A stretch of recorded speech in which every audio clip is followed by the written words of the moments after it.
Nous vous saluons dans les précieux noms du Seigneur. Amen. Amen, amen. Ceux qui sont arrivés pour la première fois, vous ne vous êtes pas trompé d'adresse. Je suis rassuré que le Seigneur vous fera beaucoup du bien.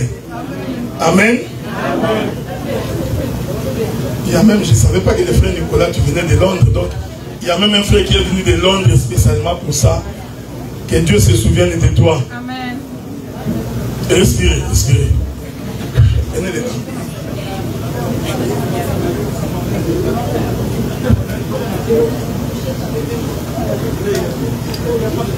Ah, ma soeur, ça va? Ton mari est où? Ah, ça va. Que Dieu soit loué. On va rester assis, on va lire une écriture. Comme nous sommes pendant la fête, nous ne prendrons pas beaucoup de temps. Je prends le livre de Matthieu chapitre 19. Matthieu chapitre 19.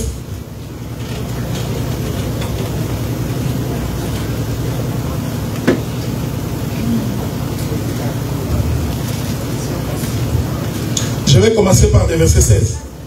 Voici un homme s'approcha et dit à Jésus, Maître, que dois-je faire de bon pour avoir la vie éternelle? Il lui répondit, pourquoi m'interroges-tu sur ce qui est bon? Un seul est le bon. Si tu veux entrer dans la vie, observe les commandements. Lesquels? Lui dit-il. Jésus répondit, tu ne tueras point, tu ne commettras point d'adultère, tu ne déroberas point, tu ne diras point de faux témoignages au nom de ton père et ta mère, et tu aimeras ton prochain comme toi-même. Le jeune homme lui dit, j'ai observé toutes ces choses. Que me manque-t-il? Que Dieu vous bénisse. Nous voulons parler sur... D'abord, je voudrais vous remercier. On a passé une soirée fantastique hier là. Et nous croyons que nous allons continuer ainsi dans la marche. Et aussi, il faut savoir que quand vous servez Dieu, le diable n'est pas très loin. Le combat, tant que nous serons sur la terre, le combat persistera. Tant que nous serons sur la terre, les difficultés viendront toujours. Mais n'oublie pas que celui qui descend dans la vallée finit toujours par remonter à la montagne. Amen. Amen. Donc, quelles que soient les difficultés et l'espérance que dès que le soleil se pointera à l'horizon, tu sortiras vainqueur. Alors, je voudrais que vous me suiviez avec beaucoup d'attention pour saisir ce que je voudrais dire. La Bible dit qu'à un moment donné, le royaume, le pays d'Israël était divisé en deux grandes parties.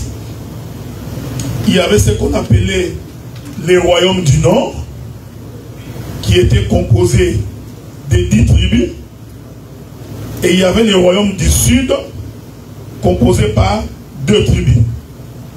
C'est dans ces royaumes-là du Sud que se trouvait la tribu de Juda. Est-ce que vous me suivez, hein? C'est important, c'est vraiment important que vous reteniez ce que j'ai dit maintenant. Parce que si vous ne retenez pas, la suite va être difficile pour vous. Mais nous croyons que c'est le Saint-Esprit qui donne l'intelligence pour saisir la pensée de l'Écriture. Donc, Israël déplaît à Dieu. Dieu décide que ce royaume soit divisé. C'était après la mort de David. Alors, nous aurons 10 tribus au nord et 2 tribus au sud. Les 2 tribus qui étaient restées au sud, c'est là où se trouvait la tribu de Benjamin. Maintenant, écoutez bien. Ce n'est pas pour rien que Dieu a fait cette subdivision en 2. Nous avons 10 d'un côté et 2 de l'autre côté. Et comme la Bible et les Écritures s'interprétant par elles-mêmes, nous allons essayer de marcher pour comprendre ces choses. Maintenant, regardez. La Bible dit qu'un jour, Jacob se déplace pour aller se marier. Parce que on lui a dit pour te marier, il faut rentrer dans ta famille. C'est pourquoi nous prêchons le mariage dans la famille. Amen. Amen. Si tu veux te marier, marie-toi dans ta famille. Amen. Faites attention. C'est un langage. C'est là où nous sommes un peu différents des autres.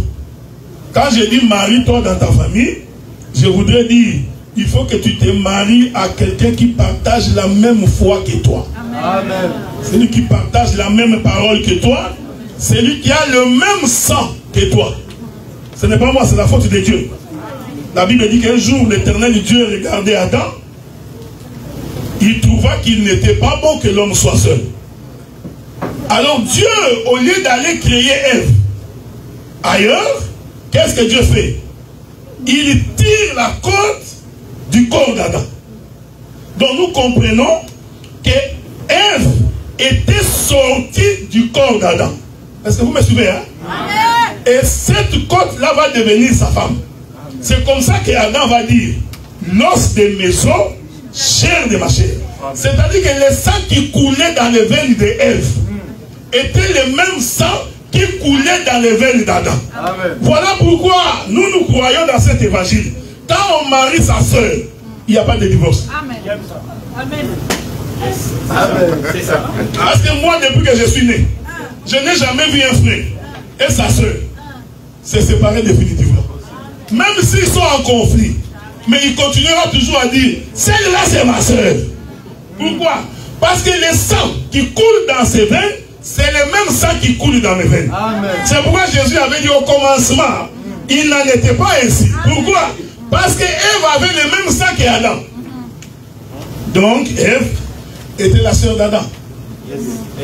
Est-ce que vous voyez ce que je dis? Parce que le père d'Adam, c'est Dieu. Le père de Ève, c'est Dieu. Donc Dieu est leur père. J'aime Dieu, hein? Vous savez que nous prions à un Dieu qui change de costume, hein? Donc, il peut porter Gucci aujourd'hui, demain c'est Versace. C'est pas un péché, hein? Demain c'est Tommy, c'est toujours Dieu. Quand il est avec Adam, il est son père. Quand il va vers Ève, il est le père d'Ève. Mais quand il amène Ève vers Adam, il devient le beau-père. Est-ce que vous comprenez ça? Donc quand Adam regardait Dieu venir avec Ève, il disait, beau kilo. Donc c'est pourquoi j'ai dit, quand on veut se marier, on se marie dans la famille. C'est très important. Alors Jacob, ses parents vont décider, puisque tu fuis ton frère, va dans notre famille. Et Jacob arrive dans sa famille, la famille de sa maman, va croiser Rachel. Je veux vraiment que vous me suivez beaucoup avec votre attention. On va aussi manger aujourd'hui? Non, hein? Encore? On va encore manger? Ok. Ah, tout là, là. Regardez. Et écoutez-moi. Non, frère, il faut aimer cette église. Ce n'est pas de l'orgueil. Nous avons l'évangile. Amen. Amen. Amen. Je voudrais dire qu'on n'entre pas au ciel parce qu'on appartient à une assemblée de saints. Faux. Amen. On entre au ciel parce qu'on a cru en Jésus, amen, parce qu'on vit la parole. Amen. Donc, il faut éviter de faire la promotion de l'église. Non. Nous faisons la promotion de Christ. Est-ce que vous comprenez ce que j'ai dit? Amen. La Bible dit que c'est de la part de l'Éternel que les hommes ont parlé. Amen. Si vous commencez à faire la promotion de votre église, vous allez tomber dans ce qu'on appelle la dénomination. L'évangile que nous portons n'a pas de frontières. Est-ce que vous me suivez? L'évangile que nous portons n'est pas l'évangile des Congolais. Voilà pourquoi je m'oppose à ce qu'on appelle la communauté des Congolais. La communauté doit être une communauté des hommes de toute race, de tout genre, qui croient à la parole. Cela va vous ouvrir les horizons. Est-ce que vous comprenez? C'est pourquoi j'avais dit hier, quand tu as la vision, il faut savoir où tu vas et de quelle manière il faut que tu procèdes. Sans quoi tu ne prêcheras que les Congolais qui passeront leur temps à te critiquer, à te calomnier, à te mettre des freins pour que tu n'avances pas. Tu voudrais aller prêcher les Français. Sortez de la communauté. Sortez. Il faut sortir. Voilà. Tu ne peux pas aller prêcher un Français de souche Il arrive ici, et puis tu commences à lui dire non, tu vois ton père est au Congo, il s'appelle Adela Andaï. Il va te trouver un fou. Amen. Est-ce que vous comprenez ce que je dis? Donc vous prenez des étrangers, vous les prêchez la parole, ils arrivent.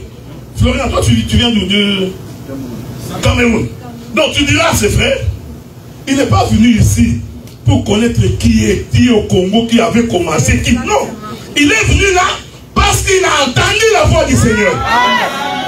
Alors tu ne peux pas venir lui dire, non, comment tu vois comme tu es ici, notre père, c'est un certain Matungulu Bernard qui se trouverait à Ouélé. Non, c'est de la folie. Sortez de ces choses. Nous allons sortir. Nous sortirons. Amen. Amen. Amen. Écoutez, nous allons sortir de ces communautés parce que nous avons compris que l'évangile doit franchir les frontières. Amen. Vous savez, moi, c'est clair. J'ai toujours... Vous savez, moi j'ai compris pourquoi je suis venu sur la terre. Si moi tu ne comprends pas, c'est malheureux. La question n'est pas d'être majoritaire. Vous savez du temps de Sédéchias, ils étaient majoritaires. Tous les gens qui étaient du côté de Sédéchias étaient majoritaires. Et tous parlaient le même langage. Faites attention avec la tour de Babel. Nous ne pouvons parler le même langage que le langage de la Bible. Amen. Ce n'est pas ce que toi tu dis, docteur Blaise. C'est notre collègue. Amen. Il est devenu le collègue du docteur Ngon. Amen. Ouais. Est-ce que vous me comprenez? Amen. Ah, mais c'est notre collègue, non? Amen. Je n'ai pas menti. Donc nous traitons d'égal à égal, frère. Voilà. Nous ne pouvons pas, frère, subir la pression quand on a l'évangile vrai. Ça va vous empêcher d'avancer. C'est pourquoi nous allons étendre nos limites. La personne qui a produit mon livre n'est pas congolais. Il est des Antilles. Alors je vais lui dire, non, tu vois, ton père, toi là, même en Antilles, ton père est au Congo. C'est comme si l'évangile a commencé au Congo. Les pères, ce sont les apôtres. Amen. Ce sont les apôtres. Mais écoutez, frère, Jacob, il arrive, il voit Léa. Les yeux de Jacob étaient sur Léa. Parce que la Bible dit que Léa était belle de figure. C'est pourquoi moi j'ai toujours la confession que la femme doit être belle. Amen. La beauté est pour la femme. Amen. Si une femme n'est pas belle, elle n'entrera pas au ciel. Mais c'est l'écriture. Je voudrais que cette église paraisse en ces jours glorieuse, grande, très belle devant le Seigneur. Cette église-là est une femme. Amen. Ah, vous acceptez la doctrine quand ça vous arrange. Tu vois, selon la doctrine, quand nous nous assemblons, que la femme ne prêche pas, nous disons Amen. Hein? C'est l'écriture, non? Oui. Mais selon la doctrine, il faudrait aussi que la femme qui apparaît devant son mari soit une femme belle. Vous ne pouvez pas l'enlever. Amen. L'homme ne peut pas être plus beau que sa femme. Non.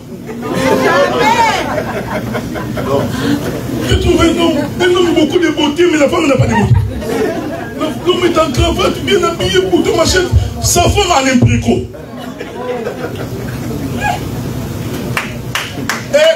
Écoutez, frère. Il faut que quand, vous savez, nous voulons que ces choses changent. Que quand quelqu'un vient nous visiter, en nous regardant, il dit, je vais suivre ce Dieu ici. Même avant d'écouter la parole, il nous voit seulement. Il dit, les dieux qui bénissent comme ça, la manière dont je vois ces frères. Non, je suivrai ces dieux. Amen. Non, ce n'est pas un frère qui vient ici. On dit à un frère, tu veux te marier? Oui. Va à l'assemblée des lions. Tu trouveras une femme. L'homme rentre ici, il regarde. Il dit, docteur, pourquoi tu m'as envoyé là-bas? Toutes les femmes sont comme des hommes. Non!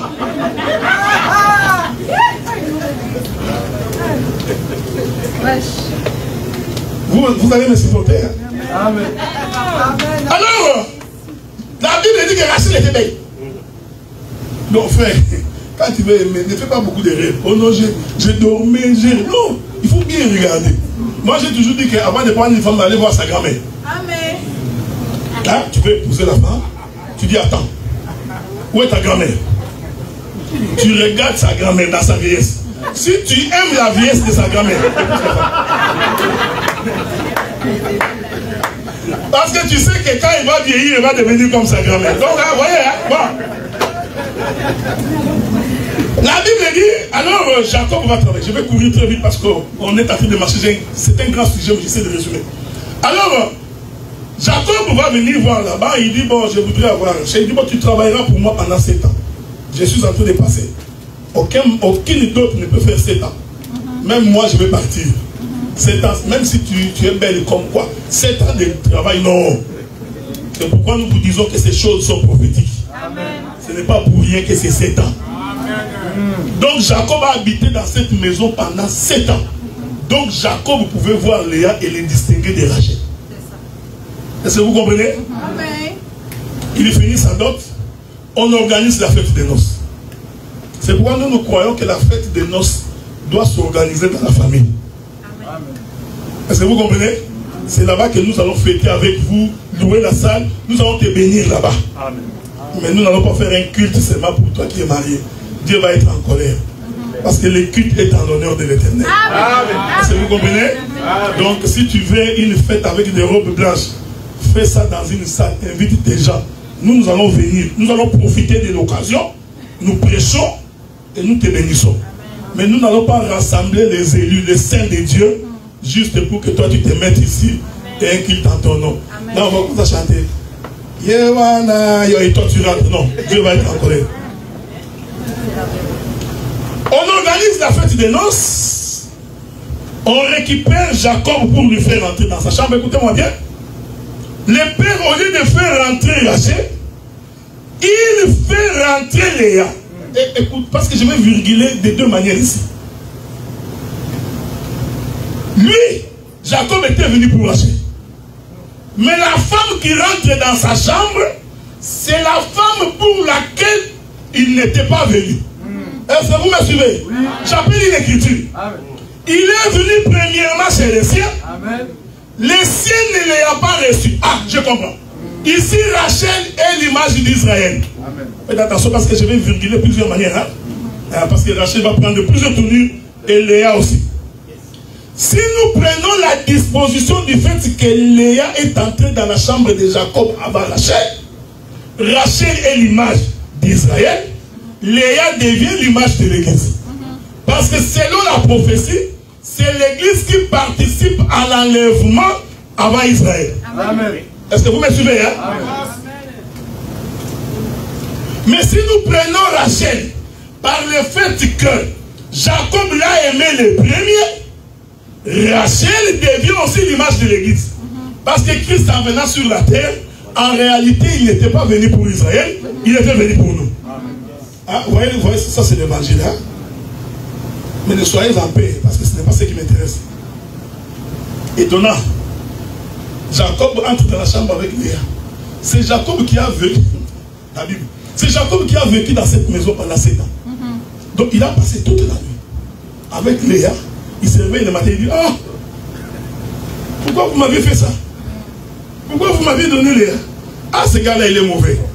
Donc, est-ce que je parle à des grandes personnes? Il a consommé toute la nuit. Sans se rendre compte que ce n'était pas Rachel. J'ai informé qui savait. Très bien.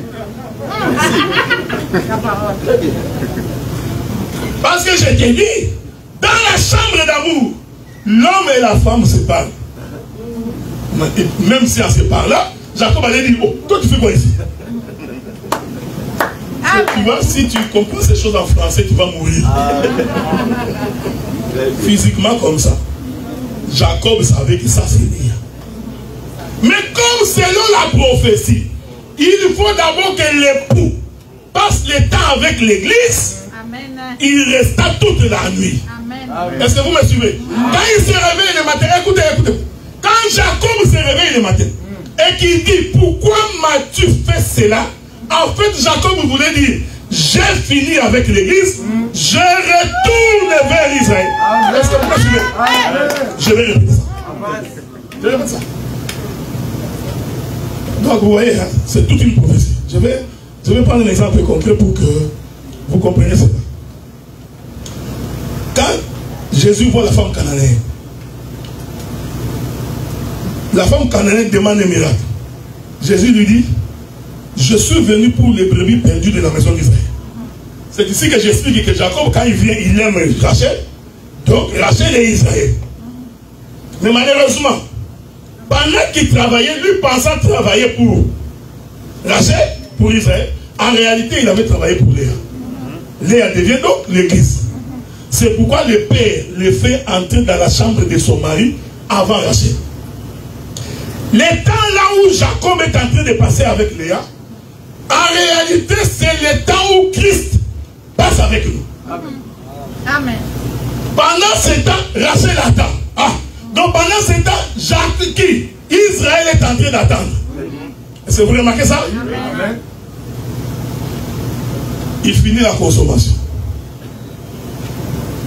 Nous sommes tombés enceintes. C'est pourquoi Léa tomba enceinte avant Rachel. Donc, nous sommes tombés enceintes. Quand il finit, c'est ce que la Bible dit.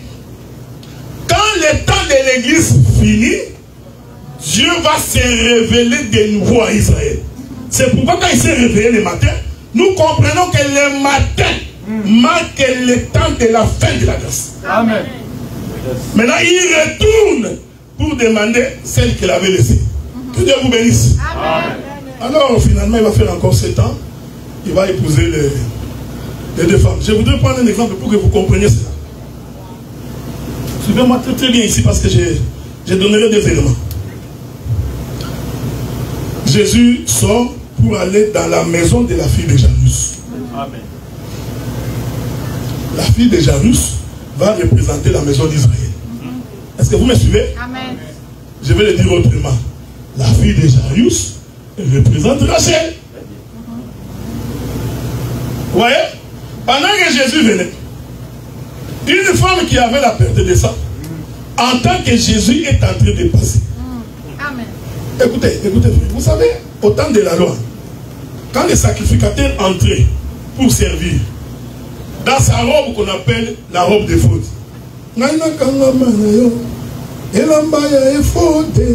dans cette robe-là, au bas de la robe, Dieu avait dit que vous mettrez les clochettes. Pour que quand les sacrificateurs travaillent dans les lieux très saints, le peuple pouvait entendre le son des clochettes. Est-ce que vous me suivez? Amen. Il ne faut pas croire à cet évangile qu'on dit que non, on mettait un fil à au pied du sacrificateur s'il meurt pour le tirer. Non, aucun sacrificateur ne peut mourir dans les lieux très saints. Car il est écrit dans la Bible, il doit mourir en dehors du camp. Maintenant, quand les sacrificateurs travaillaient, les clochettes sonnaient. Ting, ting, ting. Le peuple qui était dehors écoutait le son de la trompette. Donc même si tu as 10 000 km de là où les sacrificateurs travaillaient, tu écouteras le son de ces clochettes. Amen. Donc ces clochettes-là sont spéciales. Maintenant, quand les sacrificateurs terminaient le travail, parce que quand il était dans les temples, il s'habillait en habit de lin. Lino de pépite. C'est ce que la Bible dit. Or, le lin est fait de la semence. Le lin, c'est le produit de la terre. Est-ce que vous me suivez? Amen. Maintenant, quand il voulait sortir, je passe parce qu'il y a beaucoup de choses. Beaucoup de choses à dire ici. Pourquoi la vie était en lin? Parce qu'au commencement, l'homme ne mangeait que de l'herbe. Je l'ai dit ce matin, je prêchais quelque part. Dans les livres de Genèse. Au commencement, avant le péché. Et les lions, et les chiens, et l'homme, et les oiseaux. Tous mangeaient de l'herbe. C'est écrit. Les lions, avant le péché, ne mangeaient pas l'antilope. Ils mangeaient l'herbe. Donc, un lion, herbivore. C'est pourquoi dans l'arche de Noé, les boucs pouvaient passer devant les lions. Les lions n'allaient pas les manger. Amen. Parce que dans l'arche, le lion est devenu herbivore. Amen. Après le péché, l'homme a commencé à fuir les lions. L'antilope aussi, sans mettre plat. Est-ce que vous me comprenez? Amen. Suivez-moi bien. Pendant que Jésus marchait, parce que les sacrificateurs, quand ils portaient ces vêtements en lin avec des cloches, quand ils finissaient le travail, Ézéchiel dit, il prendra sa robe en lin avec les clochettes. Il les déposera dans les temples. Il ne pouvait pas sortir avec ça. Amen. Maintenant, il portait les vêtements en laine. Or, la laine est faite des peaux de l'animal. Est-ce que vous me suivez? L'habit en laine est faite de la semence. L'habit en laine est faite des peaux de l'animal. Il faut couper les poils de l'animal pour avoir l'habit de laine. Est-ce que vous comprenez? C'est pourquoi quand Jésus est venu se faire baptiser, comment Jean-Baptiste l'a reconnu? Il a vu l'habit qu'il avait porté. Il dit, voici l'agneau de Dieu qui ôte le péché du monde. Or, l'agneau, son habit est en laine. Est-ce que vous me suivez? Hein? Amen. Donc, les sacrificateurs devaient laisser l'habit avec lequel ils travaillaient dans les temples. C'est une façon de dire. Les sacrificateurs laissaient la sanctification au temple. Parce que ces habits-là étaient sanctifiés. Maintenant, regardez. Quand Jésus marchait pour aller dans la maison de fille de Jairus, parce que Jésus a fait juste le contraire. En sortant de l'éternité, il est sorti avec la sanctification. C'est le seul qui n'a pas enlevé ses vêtements. Est-ce que vous me comprenez? Il a pris ses vêtements en lin, sorti avec. Pendant que Jésus marchait là, pour aller chez la fille de Jairus, cette femme-là a entendu les clochettes. Est-ce que vous me comprenez? Cette femme s'est dit, l'habit qui sanctifie, qui jadis restait dans les temples, vient de sortir et il est en train de marcher. Amen. Et ce sont les clochettes qui lui ont annoncé. Est-ce que vous me suivez? Amen. Donc la salle est devenue petite. Il faut commencer à songer et élargir la tente. Il faut commencer à songer la tente. Regardez. Cette femme-là va courir. Suivez-moi bien. Parce qu'elle avait entendu. Elle court. Regardez la manière dont cette femme va faire. Elle vient toucher Jésus, mais ne le touche pas n'importe où. La Bible dit, la femme va toucher le pan de sa robe. Amen. Or, dans le pan de sa robe, c'est là où se trouvaient les clochettes que les sacrificateurs portaient quand il était dans le temple. En d'autres termes, la femme est venue toucher aux clochettes parce que c'est ce qu'il avait entendu quand Jésus marchait. Est-ce que vous me suivez? C'est-à-dire que quand nous annonçons la parole comme ça, nous sommes en train de sonner des clochettes. Amen. Celui qui est malade doit s'attacher, savoir où se trouvent les clochettes. Comprenez mon frère? Celui qui est en difficulté, il doit être capable d'écouter les sons des clochettes et savoir s'approcher. C'est pourquoi l'Écriture dit, approchez-vous donc de lui. Et lui s'approchera de vous. Amen. Touche aux clochettes, qui est le pan de la robe, Jésus s'arrête. Que Dieu vous bénisse. Amen. Je voudrais dire ceci. Quand Jésus s'est arrêté là, c'était la nuit. Suivez-moi bien. Quand il s'arrête là, c'était la nuit. Amen. Cette femme-là qui rentre là, c'est Léa. Amen.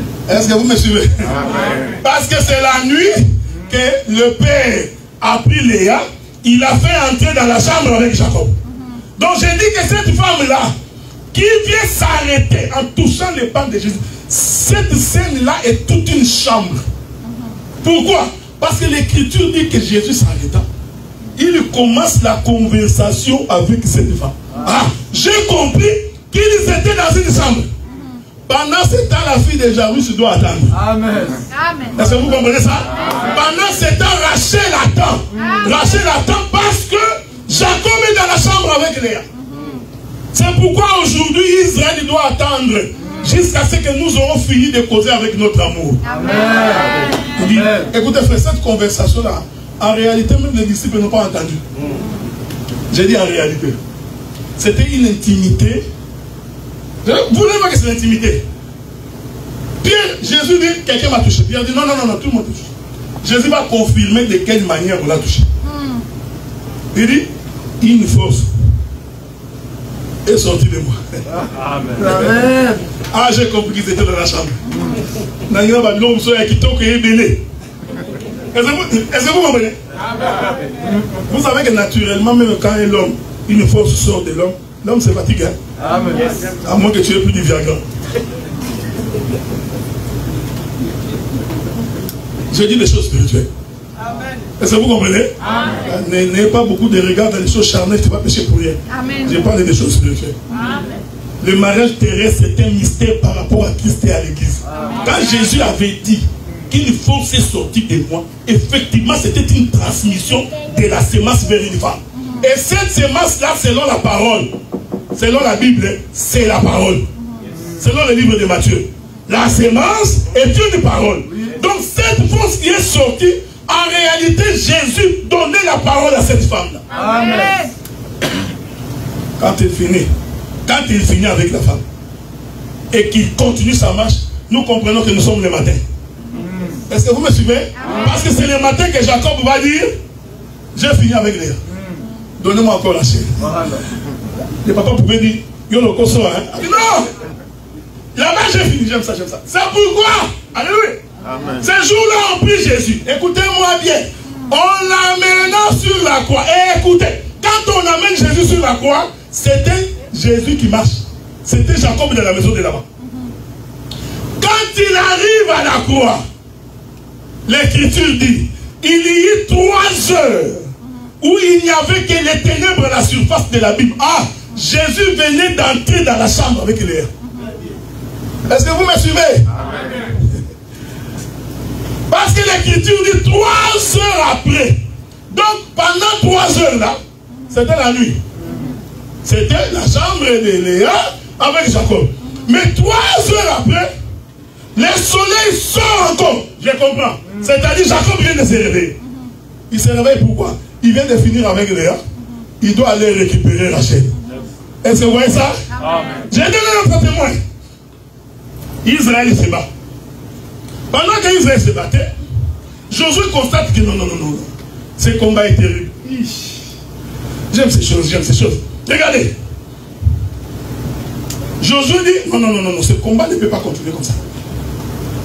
Il regarde le soleil. Josué voit que le soleil aussi est en train de marcher. Est-ce que vous me suivez? Amen. Il dit non. Le soleil ne peut pas se coucher comme ça. Le soleil ne peut pas aller jusqu'à sa couche sans s'arrêter. Il dit soleil, là où tu es, arrête-toi, mais ne t'arrête pas partout. Arrête-toi sur Gabaon. Gabaon, c'est le pays des étrangers. Est-ce que vous me suivez? Donc le soleil qui partait vers Israël doit s'arrêter sur le peuple des étrangers. Le soleil s'arrêta. Je t'informe, quand le soleil s'arrête là, en réalité, le soleil est dans une chambre. Parce que le soleil ne peut pas s'arrêter sans se coucher. Le soleil n'arrête sa course que quand il se couche. Donc quand Josué avait dit soleil, arrête-toi, en fait il avait dit au soleil, couche-toi. Amen. Mais il ne te couche pas partout. Couche-toi sur Gabaon. Regardez, quand le combat finit, le soleil sort, il continue sa course. Amen. Et Dieu vous bénisse. Amen. Alors Jacob va prendre Léa, il va aussi prendre Rachel. Le père dit non. Je vais encore te donner les bénéfices que nous appelons chez nous les matabis. Comme tu as pris Rachel et Léa, je te donne aussi Zilpa et Bila. Ah, j'ai compris. Léa et Rachel, c'est le royaume des cieux. Zilpa et Bila, c'est ce qui vous sera donné par-dessus. Amen. Parce que Jacob n'était pas venu pour Bila et Zilpa. Il a d'abord recherché les deux. Dès qu'il les a pris, on dit non, comme tu as ça, maintenant tu peux prendre les deux. Que Dieu te bénisse. Amen. Si tu cherches d'abord le royaume des cieux, amen, Dieu te donnera le reste. Amen. Le mariage, Dieu t'en donnera. La richesse, il t'en donnera. Amen. Les maisons, ils vont t'en donner. Mais recherchez d'abord le royaume des cieux. Amen. Amen. C'est fini. Le monsieur sort avec 4 femmes. C'est ce que j'ai écrit dans mon livre, hein, les 4 bras du fleuve. Il sort avec 4 femmes. Oh. Jacob, un homme heureux, avec 4 femmes. Là, toi, comme toi, tu es rempli d'esprit de polygame, tu dis, ça, si j'aime cette Bible. Moi, j'aime cette Bible-là. Ou l'homme à 4 femmes. Oh, j'aime ça. Quand tu ne comprends pas les choses, tu auras des difficultés. Est-ce que vous comprenez? Parce que les 4 femmes de Jacob ont une portée spirituelle. Alors Jacob sort. Il prend Léa. Il accouche 4 premiers enfants. Ah, Rachel dit, comme Léa est en train d'accoucher, je vais prendre ma servante, je donne à Jacob. Il prend sa servante, donne à Jacob. La servante accouche 2 enfants. Léa dit, hey, c'est terrible. Moi aussi je prends ma servante, je donne. La servante de Léa aussi accouche 2 enfants. Ça fait 8. La Bible dit que, frère, parce que je reviendrai pour qu'on reste pendant un mois. Parce que j'ai beaucoup de choses à dire ici. Amen. Il y a vraiment beaucoup de choses à dire ici. Parce que Léa a d'abord accouché. La Bible dit que quand Léa accoucha Juda, il arrêta de coucher. C'est ce que la Bible dit. Est-ce que vous me suivez? Quand Léa arrête de coucher, les 2 servantes, Bila et Zilpa, accouchent. Suivez-moi. Quand Bila et Zilpa terminent de coucher, Léa accouche de nouveau. Que Dieu vous bénisse. Est-ce que vous avez vu Jacob? Donc les 4 premiers accouchements de Léa, c'est Jacob qui marche dans la maison de là-bas. Mais quand les servantes accouchent, c'est Léa qui rentre dans la chambre de Jacob. Avez-vous remarqué ça? Oui. Mais quand il finit avec les servantes, il doit retourner chez Léa. C'est ça l'œuvre de la croix. Alors Léa va aussi accoucher. Et elle va accoucher le 10e. Les 10 enfants, écoutez-moi maintenant bien. Les 10 premiers enfants de Jacob sont issus de Léa, de Bila et de Zilpa. Lesquelles des femmes que Jacob n'était pas venu pour eux. Est-ce que vous me suivez? C'est pourquoi j'ai toujours dit, ne restez pas dans les mariages parce que tu crois que faire des enfants, c'est ça l'amour. Tu seras le plus malheureux de tous, ou la plus malheureuse. On ne reste pas dans un mariage pour les enfants. La beauté là, comme ça,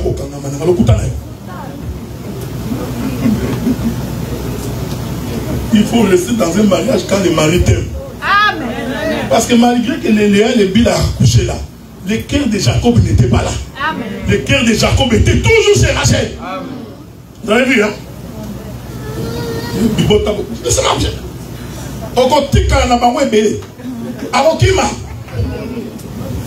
On reste dans ces choses quand l'homme t'aime. Est-ce que vous comprenez ce que j'ai dit? Amen. Remarquez maintenant. Donc, j'explique les royaumes du Nord. C'est important que vous compreniez ce que j'ai dit. Donc, les 10 enfants là vont donc représenter Léa, Bila et Zilpa. En d'autres termes, c'est pas grave. En d'autres termes, les 10 premiers enfants là, oubliez ces rideaux là, c'est pas grave.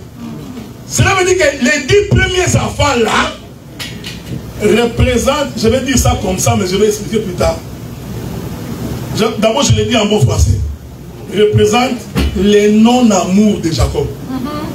Amen. Parce qu'il ne les avait pas aimés. Je l'ai dit autrement maintenant. Les 10 premiers enfants représentent la haine de Jacob. Faites attention. Quand moi je définis la haine, ce n'est pas en français. Ce n'est pas le fait que comme toi tu haïs ton frère là, non. Écoutez ce que Dieu dit. J'ai aimé Jacob, j'ai haï Esaü. Ok? Après il te pose la question. Est-ce qu'il y a de l'injustice en moi? Dieu n'attend pas ta réponse. Lui-même répond. Loin de là. Donc il faut faire attention avec la haine de Dieu. Est-ce que vous me suivez? Donc la haine de Dieu n'est pas telle que toi tu le comprends. Donc je comprends que les 10 premiers enfants issus de Léa, Bila et Zilpa représentent le temps de la haine de Dieu. Oh, au temps de la haine de Dieu, Dieu ne s'est pas révélé. Est-ce que vous me suivez? Cela veut dire, ces 10 enfants avec leur maman représentent le sacerdoce de Moïse. Parce qu'au temps de Moïse, Dieu ne se révélait pas. Amen. Est-ce que vous me suivez? Amen. C'est important. C'est pourquoi même Samson, quand il n'a pas voulu donner la vérité à propos de sa puissance à sa femme, il a d'abord fait 3 fois sans dire la vérité. Tout à fait. Ah, ces 3 fois-là, c'est Léa, Bila et Zilpa. Amen. Qui sont les 3 femmes de Jacob. Mais à la 4e fois, la Bible dit, il ouvrit son cœur. Ah.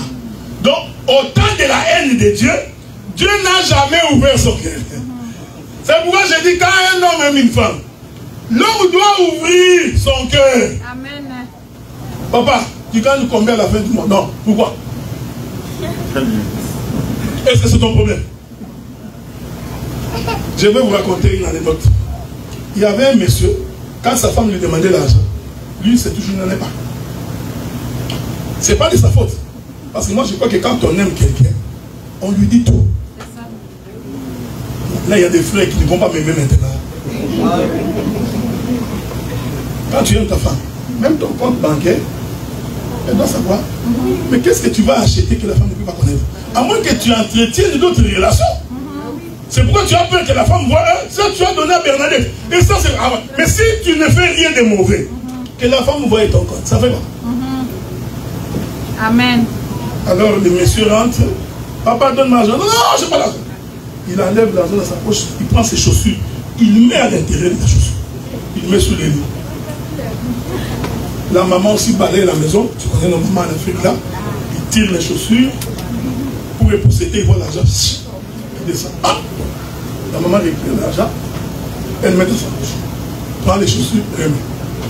L'homme s'habille, prend les chaussures. Vous savez, quand vous avez mis l'argent quelque part que c'est parti, tu peux faire le tour 10 fois en pensant que l'argent va sortir. Les messieurs tournent. Maman, comment ça va? Est-ce que tu n'as pas vu quelque chose, papa? Il ne peut pas dire. Parce qu'il avait dit tantôt qu'il n'a pas d'argent. Que Dieu vous bénisse. Amen. Quand on aime, on se dévoile. Amen. Il n'y a rien de mauvais. La femme aussi, quand elle sait comment demander. Amen. Si la femme ne sait que tu as 20 €, pourquoi elle va te demander 50 €? À moins que tu sois sorcier.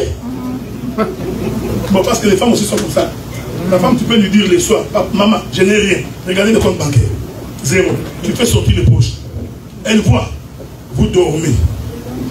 Le matin, elle se réveille. Papa, j'ai vu un wax super là-bas. Maman, est-ce que l'argent est rentré la nuit?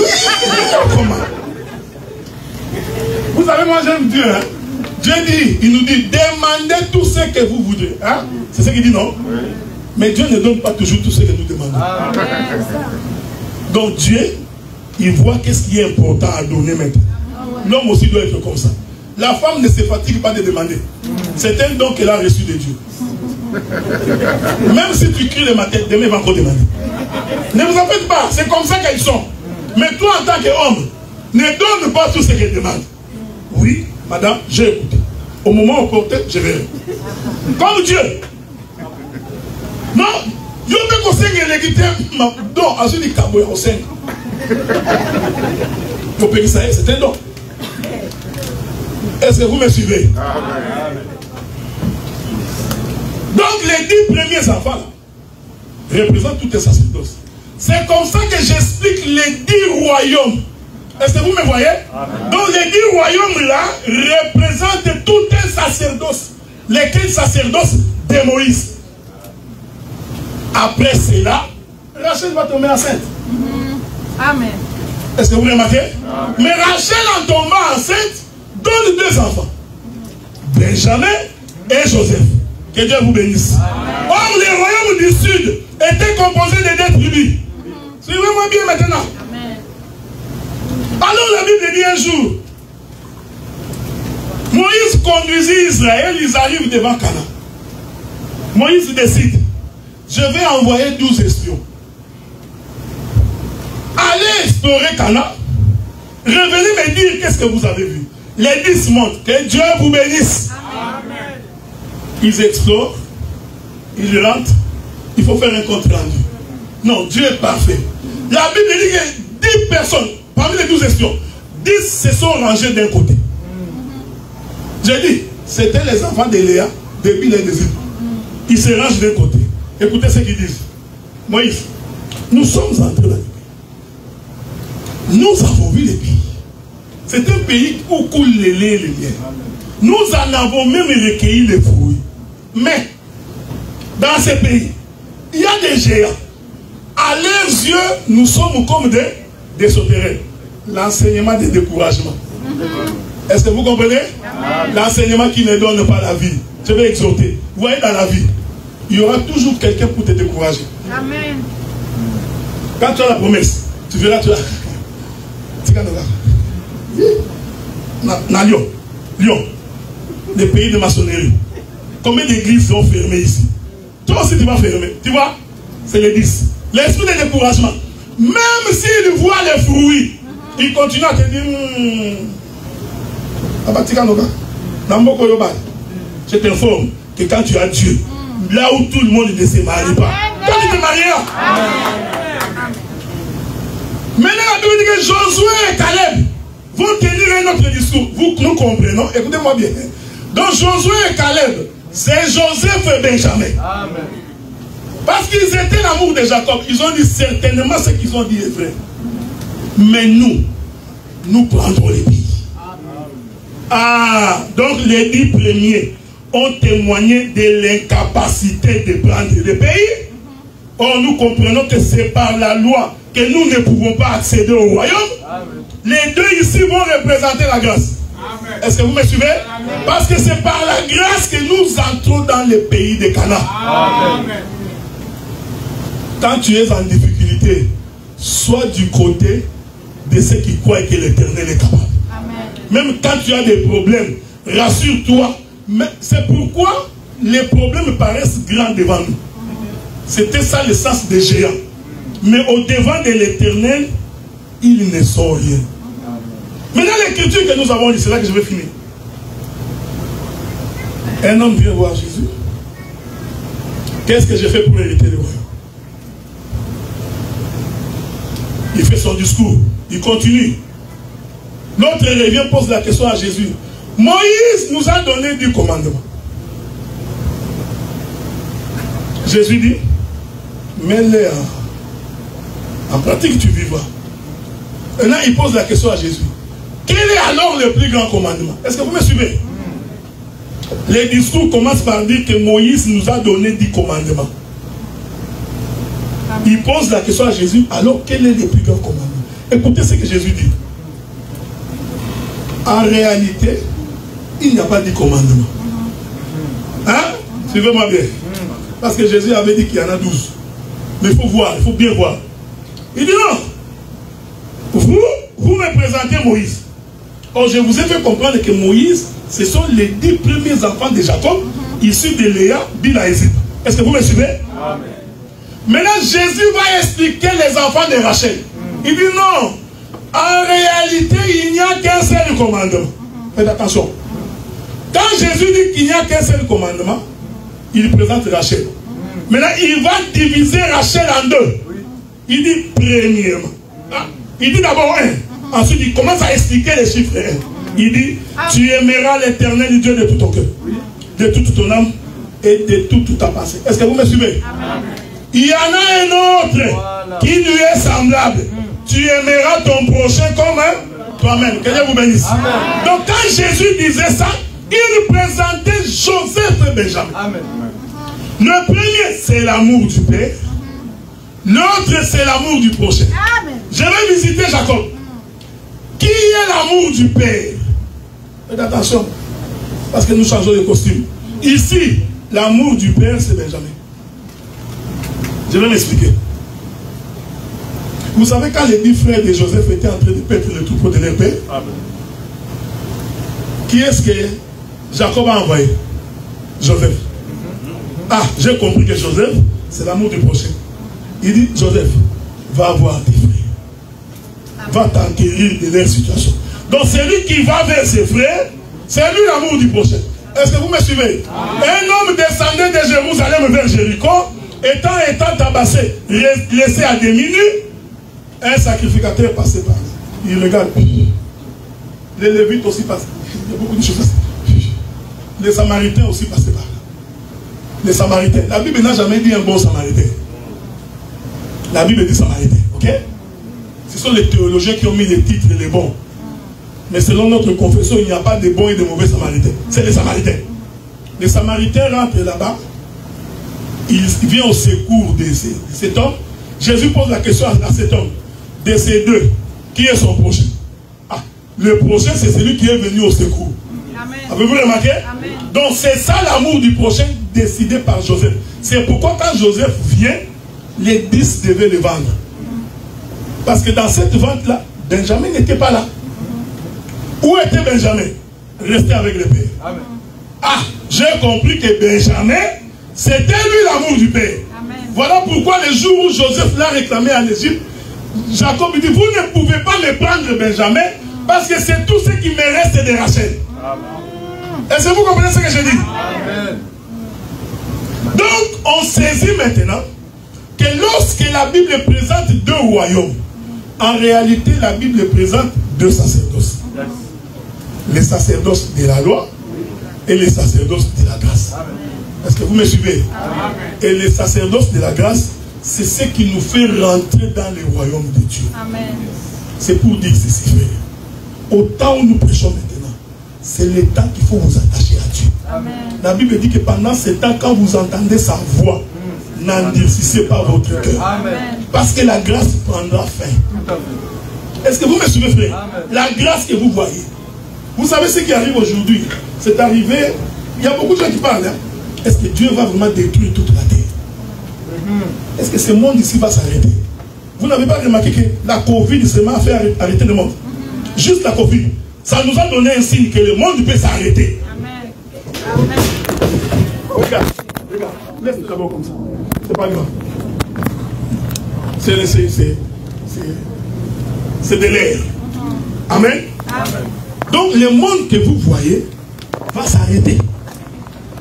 C'est pourquoi pendant ces temps ici, attachons-nous aux choses de Dieu. Attachons-nous à la parole. Bien-aimés frères et sœurs, ce qui est important dans la Bible, dans les choses de Dieu, c'est que nous restions enfants de Dieu. Et être enfant de Dieu, bien-aimé, il n'y a pas de solution. Il faut abandonner la vie du péché. Amen. Je sais que ce n'est pas facile. Ça, je sais. Mais nous sommes patients. C'est ce que je voulais profiter pour parler également aux serviteurs de cette assemblée. Quand vous dirigez le peuple, il faut avoir de la patience. Amen. C'est pourquoi la Bible dit, de tous les hommes qui étaient sur la terre, aucun d'eux n'était aussi patient comme Moïse. Parce que le peuple que vous voyez, c'est un peuple compliqué. Si tu n'as pas la patience, tu vas commencer à insulter les gens. Tu vas commencer à dire, ça c'est un païen. Il va aller en enfer. Non, ce n'est pas toi qui envoies les gens en enfer. Amen. Ça relève de Dieu. Un serviteur de Dieu doit être un homme patient. C'est pourquoi, je finis par là, on posa la question à Jésus. Donnez-nous le signe de ton avènement. Est-ce que vous me suivez? Donnez-nous le signe de ton avènement. Jésus dit ceci. Ce qui arriva du temps de Noé. Oui. C'est là que je vais finir.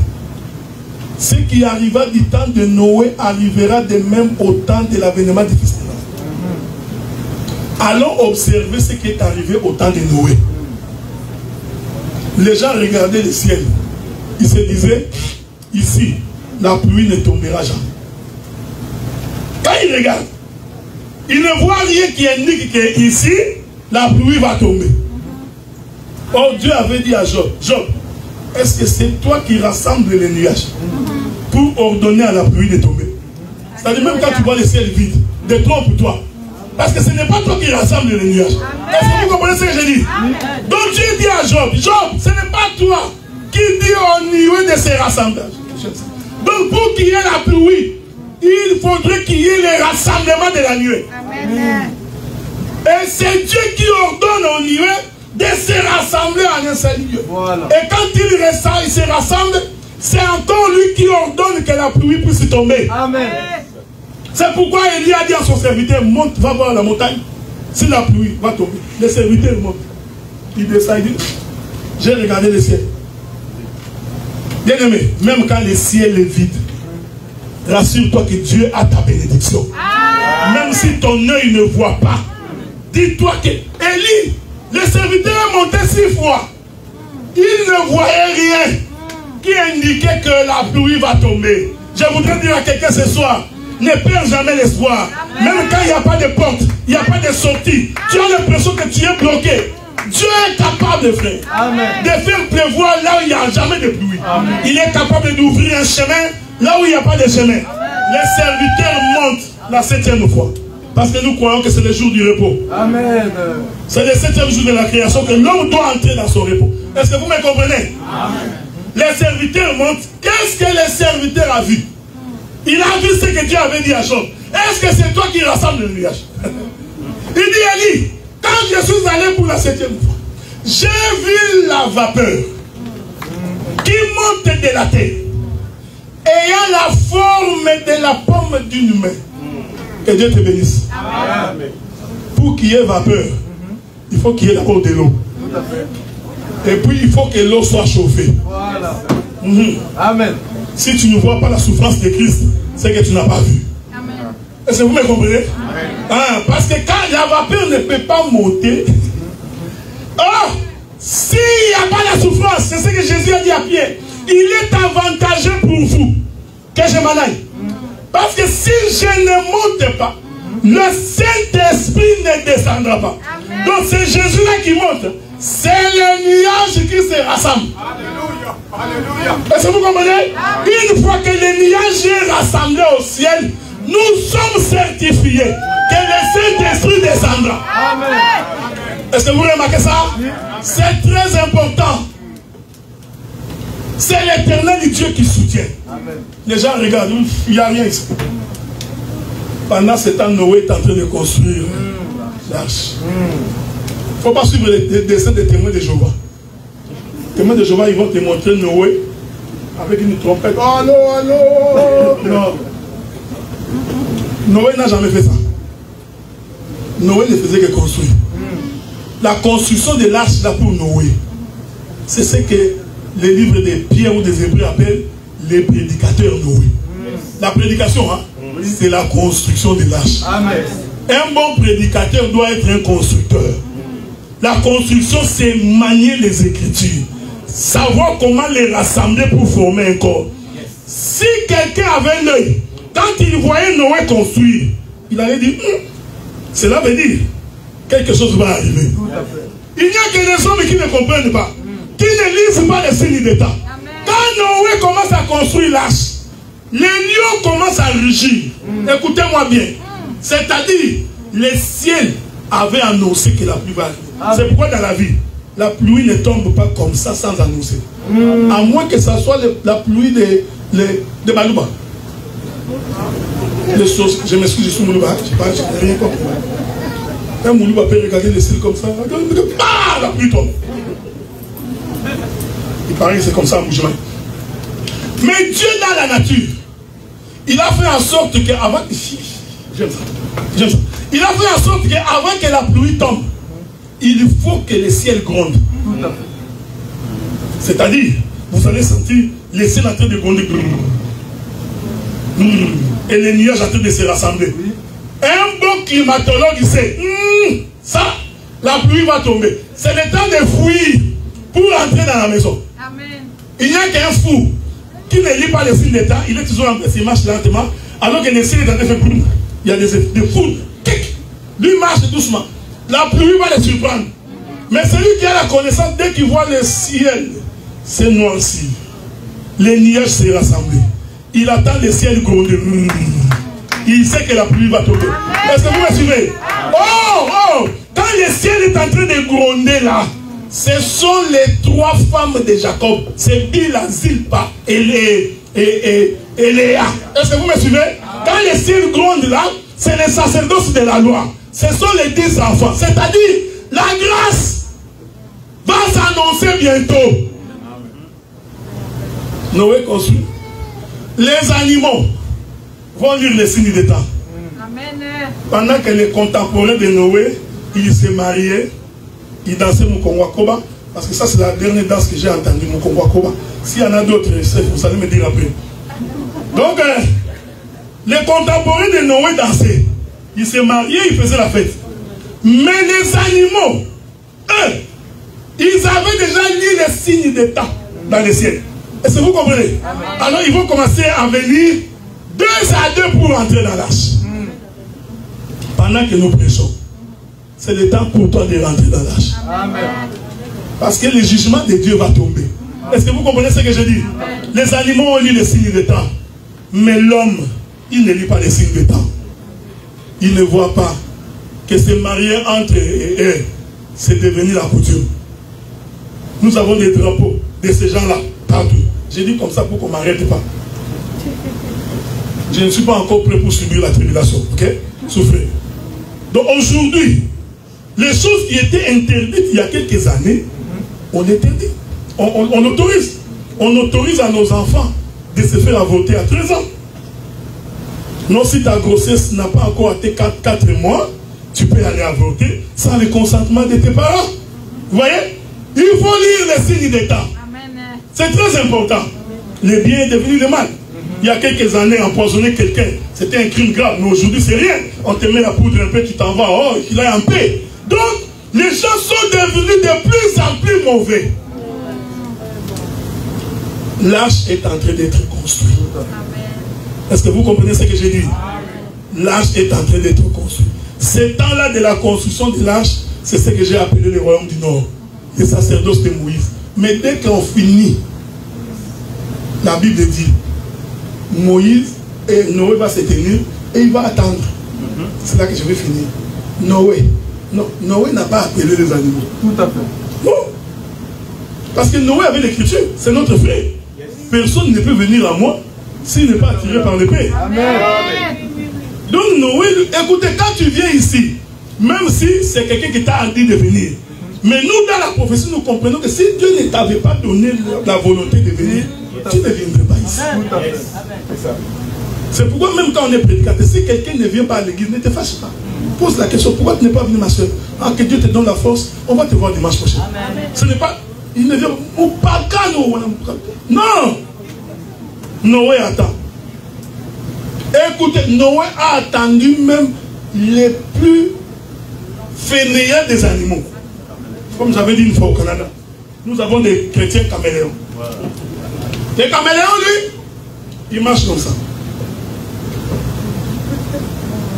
Pour mettre l'autre pied là, il attend. Pendant qu'il fait comme ça, il lui prend la couleur de ses mains. Nous avons des chrétiens comme ça. Donc. Quand il se retrouve parmi les soulards, tombe la langue. C'est ça. Est-ce que vous comprenez ce que je dis? Hein? Je ne te connais pas, donc je te parle parce que personnellement. Noé attendait. Il n'a pas le choix. Il finit. Là, il a fini la couleur. Les caméléons prennent la couleur.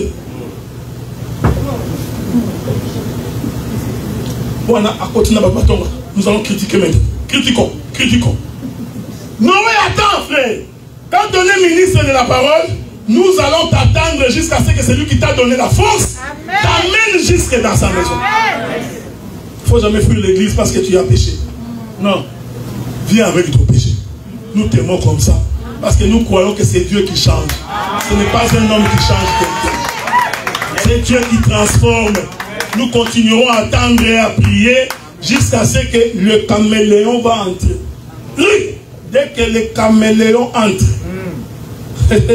l'écriture va s'accomplir. Jusqu'à ce que le dernier païen va entrer, Dieu va fermer la porte. Est-ce que vous remarquez ça? C'est pourquoi quand Laban fait entrer Léa dans la chambre de Jacob, il ferme la porte. Je comprends que le dernier païen venait d'entrer. Il arrête. La grâce est finie. Est-ce que vous remarquez ce que je dis? Donc sache que l'Éternel Dieu t'aime. Il te garde. Il te protège. Quelles que soient tes faiblesses, quels que soient tes moments où tu n'as pas l'espoir, l'Éternel continuera à te soutenir. Parce que la Bible dit que celui qui a commencé cette œuvre en vous l'amènera jusqu'à la perfection. Est-ce que nous pouvons acclamer le Seigneur?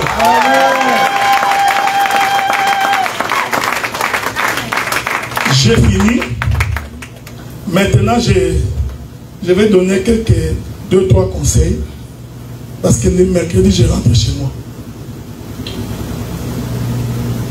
Qu'il soit clair et bien entendu. Cette église ne m'appartient pas. Et il n'appartient à aucun ministre. Est-ce que vous me suivez? Amen. Celui qui est mort pour vous, c'est le Seigneur Jésus-Christ.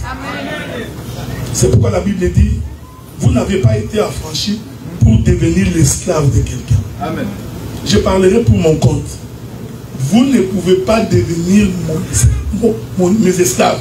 Même si c'est moi qui ai fait la reconnaissance ministérielle du docteur Blaise, je ne suis pas ici pour lui donner des ordres. Est-ce que vous me suivez? Amen. Ne prenez pas l'habitude quand vous avez vos petits conflits, nous allons appeler le docteur Adela. Non. Vous avez le Saint-Esprit, vous avez Dieu. Dieu ne peut pas vous abandonner. Il faut qu'on enlève ce système-là. Un petit conflit, nous allons appeler notre Père. C'est comme un garçon avec la barbe blanche, avec des biberons. Quand j'ai des difficultés, papa, non. Cette manière-là est en train d'entêter beaucoup de prédicateurs mal affermis. L'Éternel Dieu vous a donné la capacité de résoudre vos problèmes par vous-même au travers des Écritures. Amen. Ceci doit être clair. Deuxième élément. Les choses que nous faisons sont spirituelles. Parce que les comptes de chez vous, les saints, c'est que des fois vous oubliez que les esprits existent. Le monde des démons existe. Les sorciers existent. N'allez pas loin. Des prédicateurs sorciers existent. Ce n'est pas tout celui qui se dit ministre qui l'est vraiment. C'est pourquoi l'Église a besoin des dons. Amen. Vous rêvez un prédicateur nu 3-4 fois. Il faut vérifier. Si vous n'êtes pas sûr, ne lui donnez pas la chair. Amen. Amen. Est-ce que vous me suivez? Amen. Vous voyez un prédicateur, parce que Dieu ne ment pas, frère. Amen. Quand un prédicateur de Dieu, de l'évangile, vient dans une église, il doit s'aimer la paix. Amen. Un prédicateur qui sème les troubles, c'est un serviteur du diable.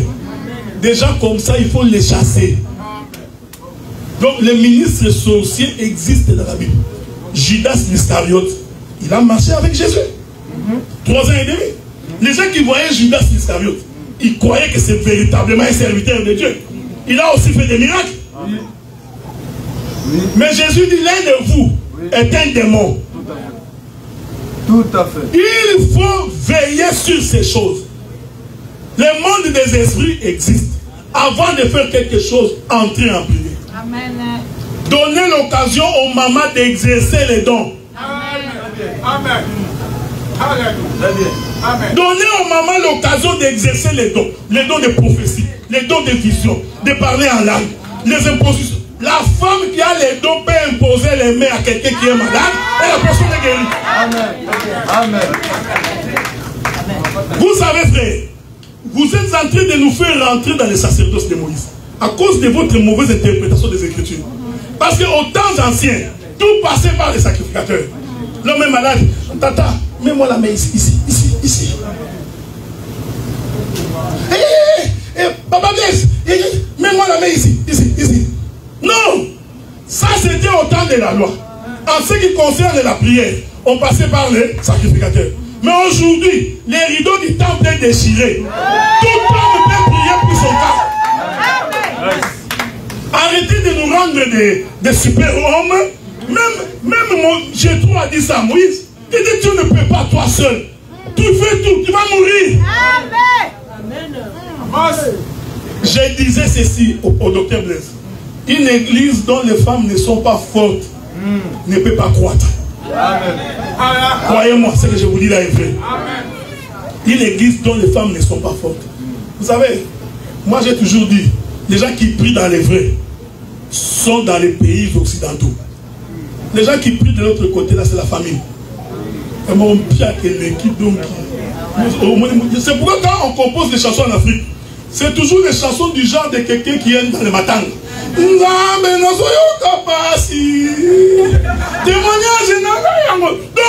pourquoi? La souffrance est exagérée. Est-ce que vous me comprenez? Regardez les chansons. Ça donne l'impression qu'il faut que tu pleures. Quand il dit tango, c'est-à-dire qu'il vient de s'acheter une voiture. Donc il avait souffert en marchant à pied. Oh non, mais Jésus a marché à pied, non frère. On peut marcher à pied et être béni. Amen. D'ailleurs, marcher à pied, c'est une bénédiction parce que tu vas perdre un peu du ventre. Donnez aux sœurs l'occasion d'exercer Dieu. Nous voulons que ces choses changent. J'ai entendu quelqu'un. Oh, j'ai vu une sœur qui est en train de l'idée, hein, d'entonner les chansons. Ça, c'est que l'église décède. Il faut être malade. Hein? Tu n'as pas dit dans tes écritures quand ils ont traversé la mer Rouge. Qui a entonné la chanson? Est-ce que vous ne lisez pas votre écriture? N'est-ce pas une femme? D'ailleurs, je vais aller loin. Donc, il faut lire les écritures bien. Myriam répondait aux questions. Ici, je ne voudrais pas dire quand nous nous assemblons que la femme prêche. Ce n'est pas ce que j'ai dit. Mais une sœur peut répondre à une question. Nous nous retrouvons quelque part comme ça. On pose la question. Sœur Judith répond. Nous ne sommes pas dans une assemblée de sœurs. On n'est pas dans une réunion de prière. Est-ce que vous comprenez ce que je dis? Vous avez tellement confiné nos sœurs qu'ils pensent qu'elles ne servent à rien. Non. Je vais dans une maison, on me reçoit, même si je suis ministre, on pose une question. Puis ma femme peut répondre. N'avez-vous pas lu dans votre Bible que Anne la prophétesse parlait de Jésus aux gens qui venaient dans les temps? Car ce n'est pas un rassemblement, la femme peut parler de Jésus. Amen. Organiser des événements au milieu des païens, envoyer une sœur va parler de Jésus à ces gens-là. Est-ce que vous comprenez ce que je dis? Il faut, quand les femmes ne sont pas actives dans une église, c'est fini. C'est pourquoi Jésus avait l'habitude de marcher avec des femmes. Amen. D'ailleurs, le jour où on l'a arrêté, excepté d'abord Pierre, tous sont fruits. Mais qui a suivi Jésus jusque sur la croix? N'est-ce pas les femmes? D'ailleurs, je vous informe, ça c'est pour que vous le saviez. Les femmes n'ont pas peur de parler de Jésus. On peut faire l'expérience. Prenez deux sœurs, deux frères, faites-les sortir. Dites à ces deux groupes, abordez n'importe qui pour parler de Jésus. Vous allez voir que les femmes vont aborder plus facilement que les hommes. Amen. Les hommes vont commencer à regarder.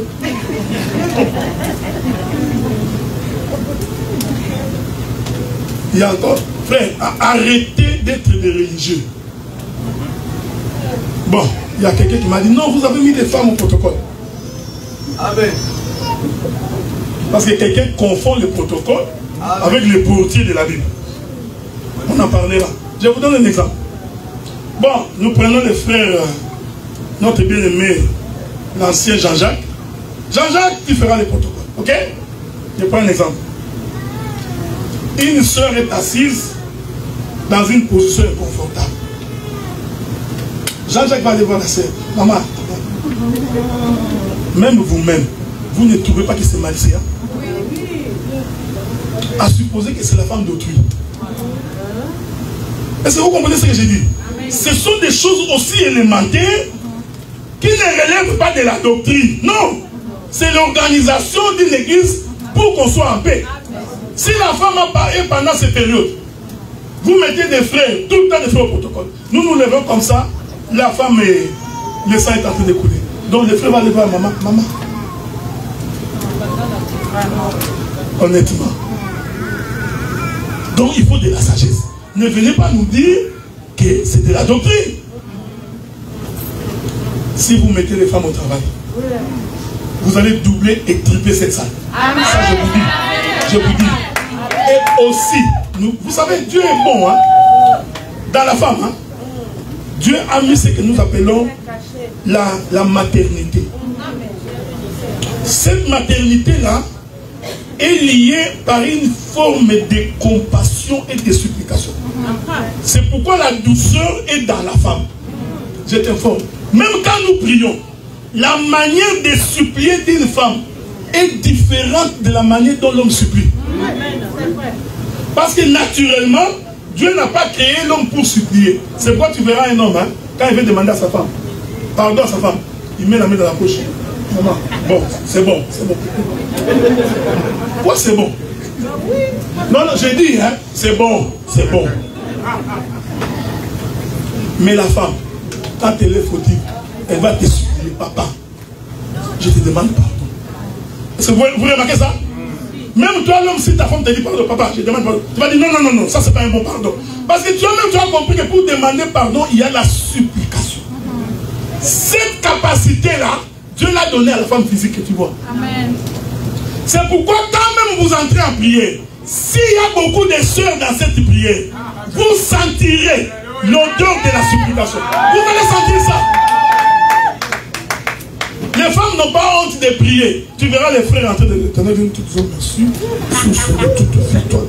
Non. La femme supplie, tu entendras sa voix éternelle. Dieu soutient mon mari. Il y a des maris ici qui ne prient pas pour les femmes. Priez pour vos familles. Dieu soutient ma famille. Non, il ne peut pas dire Dieu soutient ma femme. Fait que ma femme, non. Mais tu verras une femme qui prie pour son mari. Éternel, Dieu soutient mon mari. Là où il est, ne l'abandonne pas. S'il n'y a pas de femmes dans la prière, je ne voudrais pas dire que Dieu ne vous entend pas, parce que vous risquez de me lapider.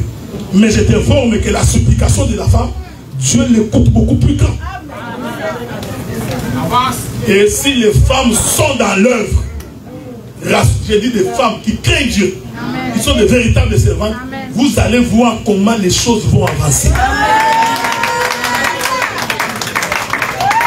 Quand vous lisez, il faut voir, regardez, observez même ce que nous appelons les chorales. Vous allez voir que les femmes, quand elles se donnent pour chanter, elles se donnent pour chanter. Bon, à moins que tu sois quelqu'un qui n'aime pas les femmes. Parce que la femme, même quand elle chante, Dieu a donné à la femme même la voix douce. Hein? Les ténors. C'est pour les femmes. Tu as vu la sœur Judith. Je vous informe que la sœur Judith, c'est la grande sœur à notre prédicateur de l'Assemblée des Saints d'Ottawa. C'est la grande sœur du frère Jiré, qui est notre prédicateur à Ottawa. Donc quand je vais arriver, je lui dirai que j'ai croisé ta sœur. Et ton frère, il chante bien, mais il est notre prédicateur. Donc, il faut que les femmes travaillent. Amen. Si tu as des songes, prenez cette habitude. Ne négligez jamais les songes. Même si vous n'avez pas encore l'interprétation, écrivez-les quand même. Amen. Est-ce que vous comprenez ce que je dis? Écrivez. Papa, j'ai rêvé. Prenez un cahier, écrit. Amen. Si ça vient de Dieu, Dieu va les répéter d'une manière ou d'une autre. Amen. Dieu les répétera. Et quand les femmes sont en actif, et les ministres est là, Dieu va faire de grandes choses au milieu de nous. Amen. Je vous remercie, que la paix de Dieu soit avec vous. Amen.